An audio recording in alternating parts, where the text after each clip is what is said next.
তো hello guys, আমি তোমাদের পূজা। তাহলে চলো, আজকে একাদশী, তার জন্য মামি আজকে পূজা দিয়েছে। কি কি আমাকে দিয়েছে তোমাদের সকলের সাথে শেয়ার করছি। তো দেখো গাইস, এখানে আছে সাবুদানা দিয়ে, সব রকমের সবজি দিয়ে আর কি একটা, মানে কি বলবো আমি বলতে পারছি না। তোমরা যদি জানো আমাকে কমেন্টে জানাবে।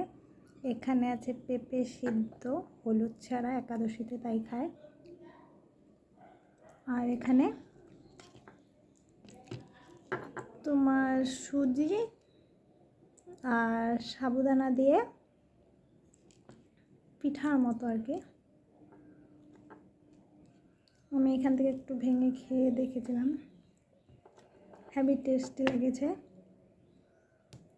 একাদশীর মধ্যে তোমরা সকলেই এই রকম খাবার খেতে পারো, দেখতে পাচ্ছ। আর দেখো গাইস, মামি পূজা দেওয়ার পর পাখিদের খেতে দেয়, তার জন্য দেখো এখানে পাখিদের খেতে দিয়েছে জন্য কত ধরনের পাখি আসে, মানে এসে এই খাবারগুলো খায়, দেখতেই পাচ্ছ।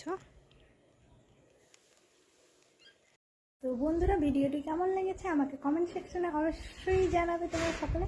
আজকের মতো ভিডিওটা এই পর্যন্ত, টাটা।